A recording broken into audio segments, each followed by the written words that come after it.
just want to say a few words about the Power Down project to introduce my students, of whom I am so proud. New College of California is in headquarters in San Francisco. Main campus is in San Francisco. It's been around since the early 70s, and our campus in Santa Rosa is entirely devoted to issues around environmental sustainability. And in fact, it is in the process of becoming the School of Sustainability of New College of California. And just this last year, we had the opportunity to create this Power Down project. We received a small grant to help us initiate the project, and these are students who are volunteering.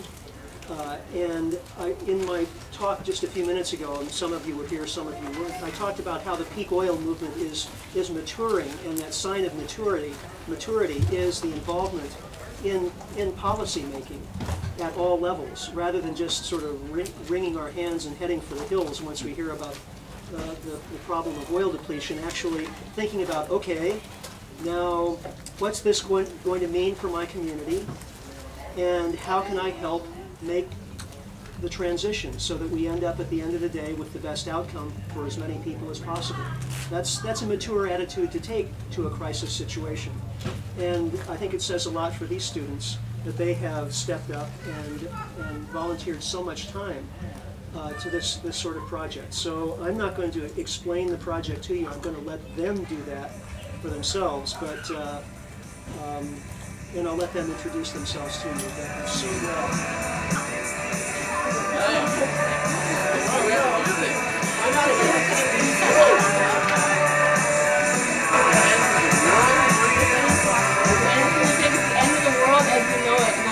Thank you, Richard. Can you guys hear me all right? Thank you, Richard. Thank you guys for being here. We are new college students. We've been looking pretty intimately at this peak oil situation. Richard does a really eloquent job in his book, The Party's Over, to describe to us and to illustrate how our society is based on the consumption and the exploration of cheap oil, and now we're aware of how that's not really available to us so much anymore. So as we just heard, it's the end of the world as we know it. Thank God, right? What's the world that we know? It's a pretty difficult place, right? With us conscious people, it's hard, it's painful, there's a lot of destruction. So it's the end of the world as we know it. And what does that mean? The end, we're composters here, right? We're systems thinkers. That only means that it's the beginning. So this is the end of the world as we know it, and we feel fine because this is the beginning of the world that we envision. This is a birth. This is an opportunity for us to create the world that we wish to see. We're no longer at cause, at effect with this. We're in a position now to step up and to claim and to create the world that we want to see. It's not going to be easy. It's not going to be without pain. There's going to be a lot of work involved. But ask any mother in this room, what were the moments like? What were the hours, maybe some days, like the moment before your child was born?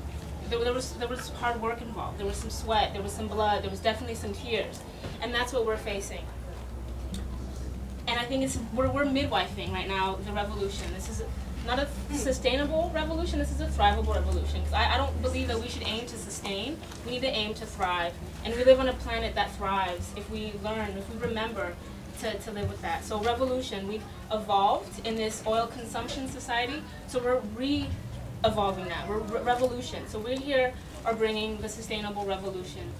And I get comfort in knowing that we're not alone, right? We have so much memory to remind us. And we're here to remember. Our society is currently broken and fragmented in pieces. And here we are remembering the ways, remembering how to sustain ourselves, remembering what community is and why that's important. And with this memory comes a responsibility, the blessing, the gift of responsibility. And what is that? It's the ability to respond. And all of us here have made that commitment. We're taking these steps because we see that we have the ability and the capacity to respond. And this isn't coming from higher institutions. This isn't coming from our federal government. It's coming from individuals like yourselves, and it's coming from these fine individuals that I have standing next to me. So I'm going to pass the mic and let them introduce themselves. How you guys all doing today? Double fisting it. My name is Wesley Cadell, and I'm a Power Down Project student along with these individuals here. And I stand up here today as part student, part activist, but mostly as a concerned citizen of the state and of this community here that we all live in. What are we going to do with our future energy? What are we going to do about the way energy is going and our fossil fuel consumption? My search to do something about that began about 2 years ago when I became involved with biodiesel. I saw biodiesel as an opportunity to do something. It might not be the complete answer, you know, but it was doing something. And when looking closer at biodiesel, I wondered, well, there's so much oil, waste oil, and then we can grow oil crops, but there's some problems with that. So I started looking at viability of growing oil from algae in wastewater treatment ponds. This is something that plenty of research has been done on, dating back 30 years or so, of documented research on this technology. And with that, I wanted to expand my options and look at what were municipalities going to be able to do to help out our communities. What was the community going to do in response to these rising energy costs? And the Power Down Project gave me this opportunity to see the change in the world that I wanted to have happen. And it asked, how can we all create a greater sense of security with the future energy needs? And like I said, the Power Down Project sought to really answer this and gave us broad, applicable solutions, community solutions that we could take out and begin implementing to help out our energy consumptions. Most of all, this project really allowed me to help the community that I live in and prepare for that future energy need. I'm going to pass it on. Thank you. My name's Hank Flannery. I'm also a New College student, and I've been aware for a number of years that humanity and the planet is facing some very serious challenges. I mean, I think everybody here will agree with that. And I think the time has come where it is of paramount importance for people like us, people like you, people who are aware, people who are conscious, to step forward and to take the steps and make the changes that we need to take. I mean, it's very important. When I was looking at New College, I was very much attracted by their ethos of a just, sacred, and sustainable world. I mean, that got me really strongly. And when I came in last September, when I heard about this Power Down project, I immediately thought, this is a way for me to be involved in making the changes to go towards a just, sacred, and sustainable world. And throughout the past year, the past 10, 11 months, I've held that vision throughout everything we've done in this project. And I really believe that this group and people like you can be part of making it a just, sacred, and sustainable world. Thank you. My name is Amber Mamakos, and I am earning my degree in culture, ecology, and sustainable community. And I feel blessed. I feel blessed to be part of this, part of the path that I'm on. Being part of the Power Down Project is giving me an opportunity to be part of a response team that is working towards an issue that is, on global scale. And it's getting me out into the public, working with people like yourself, networking, making contacts in ways that I can make a change for myself and my future. And it's really empowering to know that, every step I go is kind of a step in a positive direction with making changes for future generations. And and I know it's only going to start with me and with these people and with you guys. And so I'm really trying to create that within myself. And my passion is with food.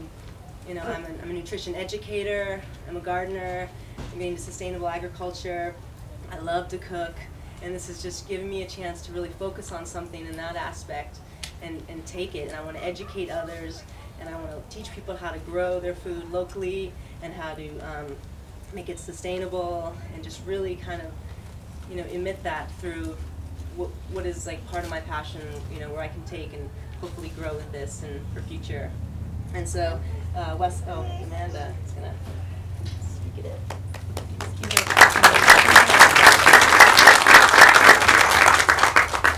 My name is Amanda Green. What we're currently facing is a lot larger than peak oil. We're facing peak water, it's peak air, it's peak soil. These are peak times that we're looking at. And the real challenge, the real threat that I see is to become disempowered, is to become apathetic and to give up the hope. And that's what we are, that's our only challenge, that's our only threat. And the Power Down Project gives us the opportunity to focus on the solutions. I became involved with this project for the same reasons that I dedicate my time and energy to permaculture. I'm tired of looking at what's wrong. I mean, it's all over everything. I want to look at what can we do? What are the steps? How can I empower myself? How can I empower my community to be to demand the change that we want to see? It's great to be the change, but it's time that we demand it. And with the Power Down Project, we're approaching it at a more municipal level. And I've really seen in this project as well that it's possible. You know, Amy Goodman, I heard her on the radio a few months back, she said that the government is run by who shows up. So this is really time that we show up. Individually, communally, it's time that we show up.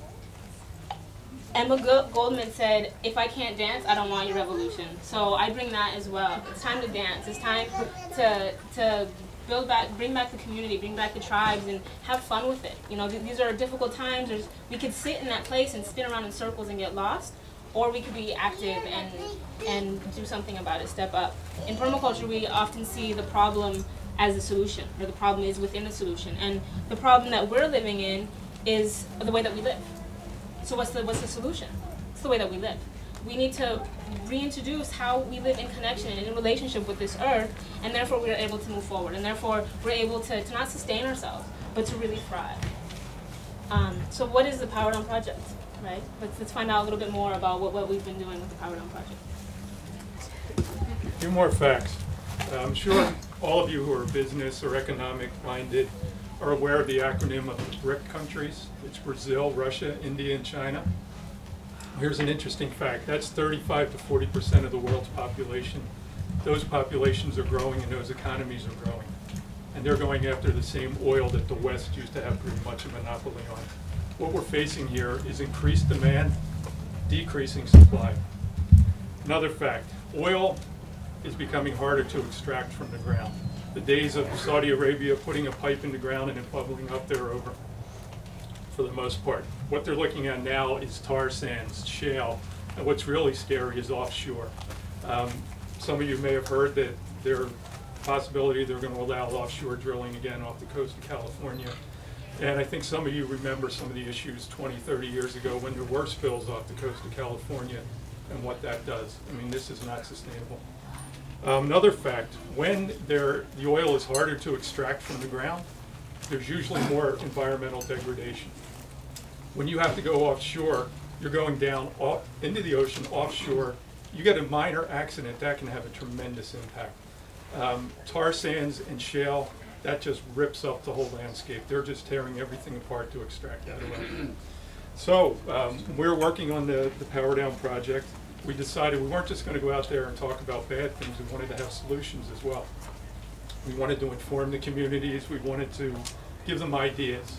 So we came up with this basic 3-point plan. The first one everybody knows about, it's reduce, reuse, reduce, recycle, reuse, it's conservation.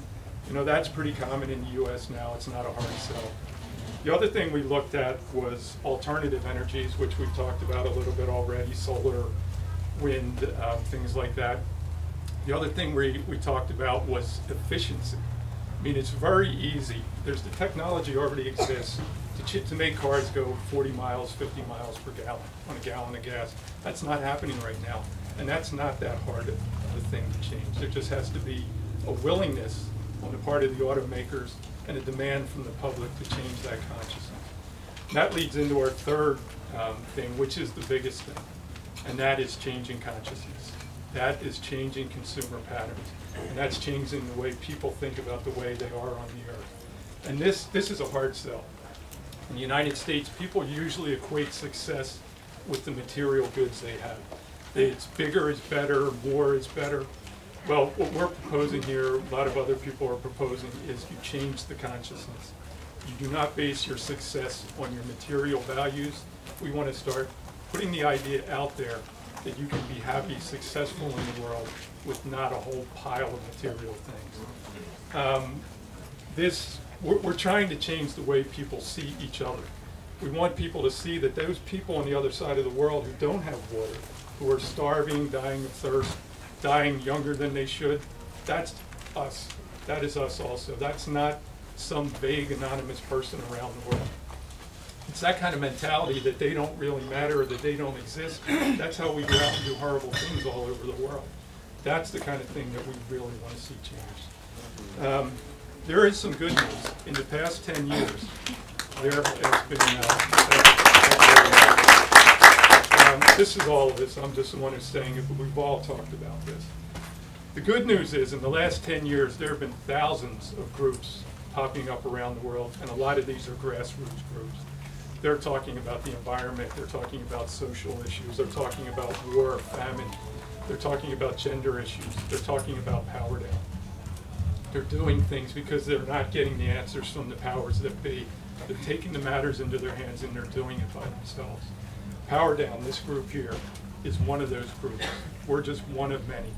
And that is our commitment, is to be one of those groups that is going out into the world and giving people ideas how they can change, because one of the things is not everybody out there is aware and conscious as the people at Soulfest.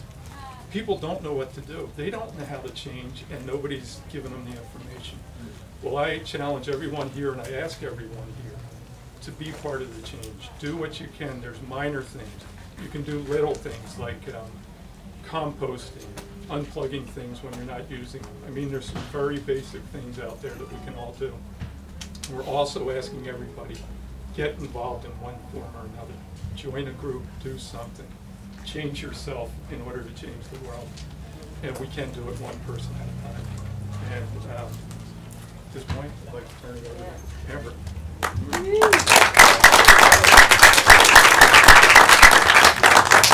Nick, he's our conscious guru. So we're making changes. Who's making changes here? I mean, what are you doing? I didn't think you'd ask me. I'm showing up in the world. I'm deciding I'm not going to hide out anymore. I'm going to do what it takes to bring my gift forward. Good. And I'm not going to be asking someone else to do it. I'm going to do it. Awesome. Yeah, you know, this is what we need to start making changes. You know, I want to see farmers supporting the community and community supporting the farmers. I want to see farm to school programs. I just attended a meeting trying to incorporate farms, coordinating farmers with public school system.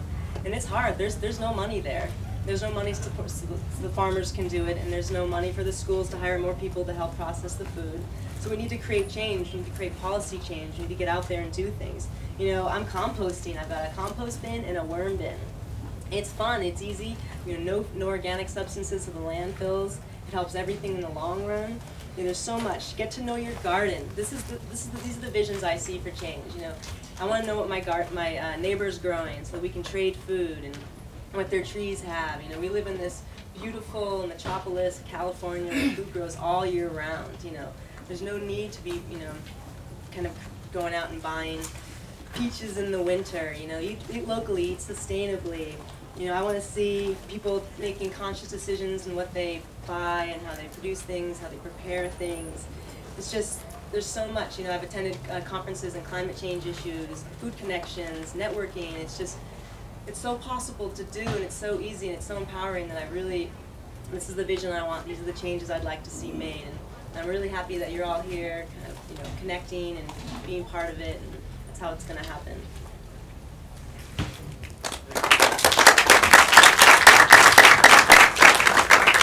Since we're visioning, I'm going to play a little bit. I want to see a world where women gather in council before any decision is made that's going to affect our youth. Yeah. I want to see all institutions adopt a systems perspective. Let's bring the cycles back. I want to see initiation brought back into the community so that we can support our youth when they're discovering their passions and finding their gifts so that they could be active in our world.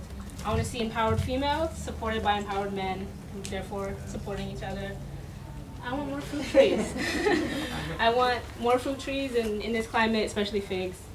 And I want to see schoolyards producing all of their food.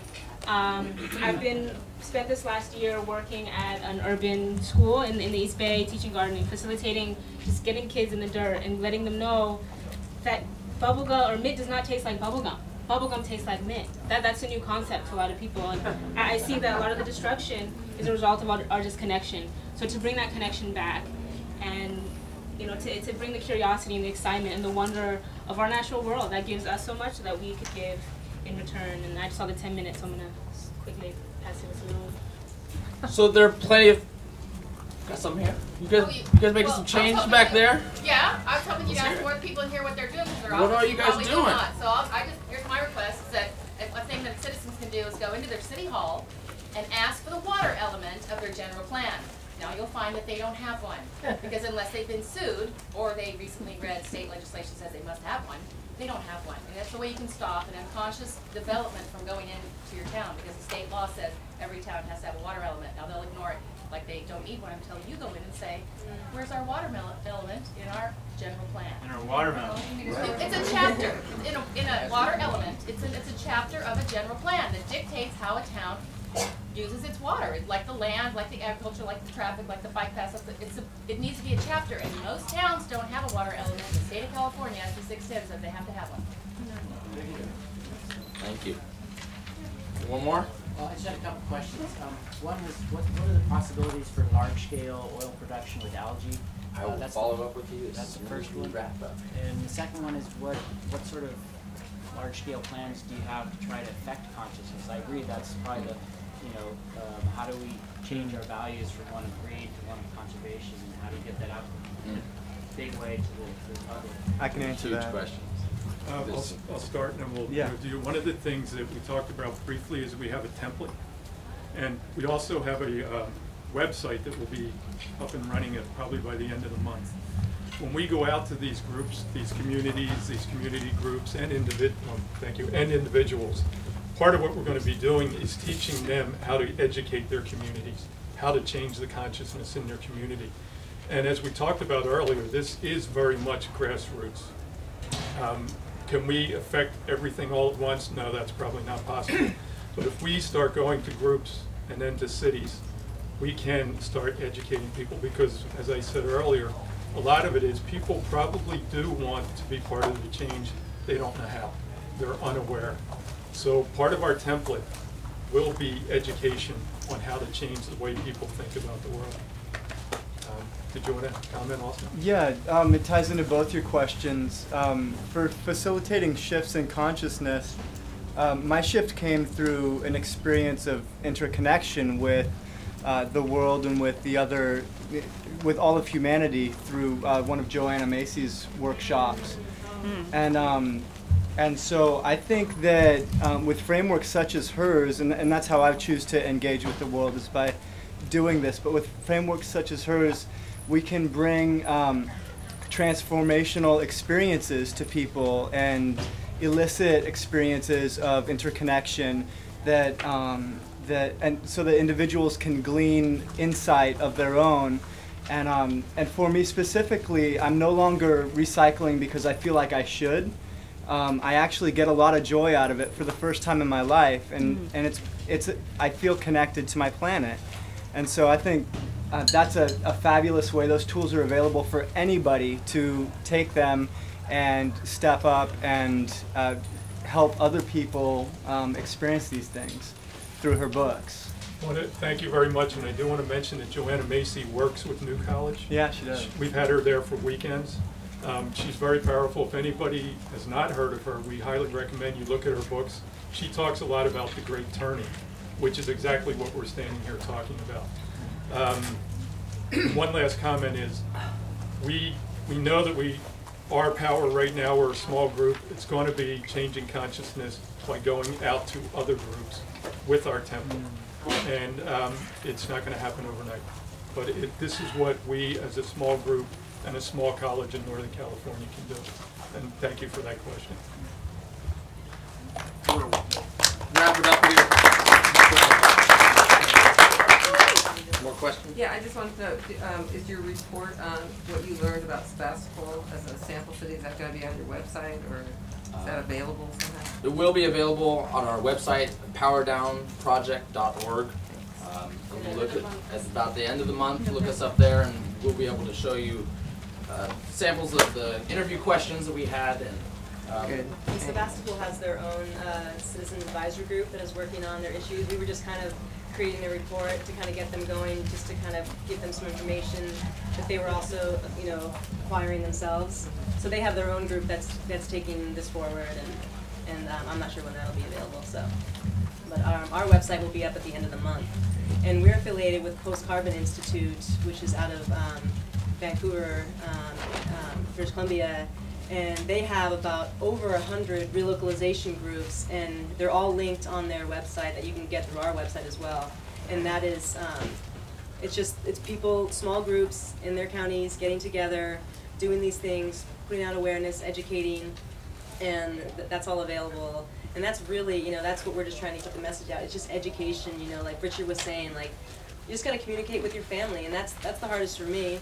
You know, communicate with your friends. I mean, it's happening, whether they want to believe it or not, and just small little tidbits of little things that they can be doing, that we can all be doing, or what's going to propel this. Like, it's small percentages of people doing things all over the place that are really going to kind of, you know, get this momentum rolling and kind of fuel the whole entire system. So. From my perspective, and the mention of Joanna Macy is really important. It's the great turning, is what she describes it as. And David Korten, K-O-R-T-E-N, has just released a book in April called The Great Turning. And this is what we're talking about, is an immense paradigmatic change. And all of us, to be parts of it, we need to build teams, you know, whatever you know, strikes our passion in our heart. And this is a perfect example of a team working together on something they really care about. And all of us need to go home and do the same. Thank you. Now, speaking about this great turning, and in looking in the future and looking at what we're going to do, I want to be able to, for those who haven't had kids or plan to, I want to be able to answer my kids when they ask me, what did you do at the time of the Great Turning? What did you do to help make this world a better place? I want to be able to answer them. And it begins at home with your community, and it begins with projects like this. And get moving. Get moving.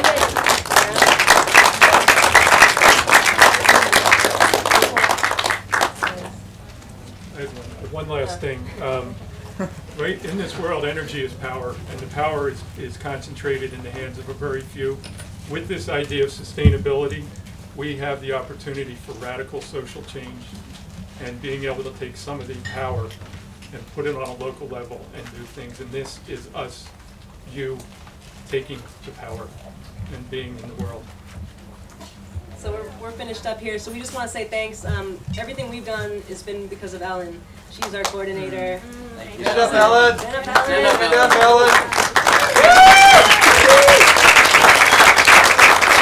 Huge motivation, inspiration for us. I want to thank Mark Grail, helped us with this presentation. Thank you, Soul Carbon Institute helps fund us with these insights, and Soul Fest here, and really everybody just get moving, you know, start dancing, shake your body, make a ruckus. Thanks, guys. Thank you. We have handouts on the table for you. We have handouts on the table.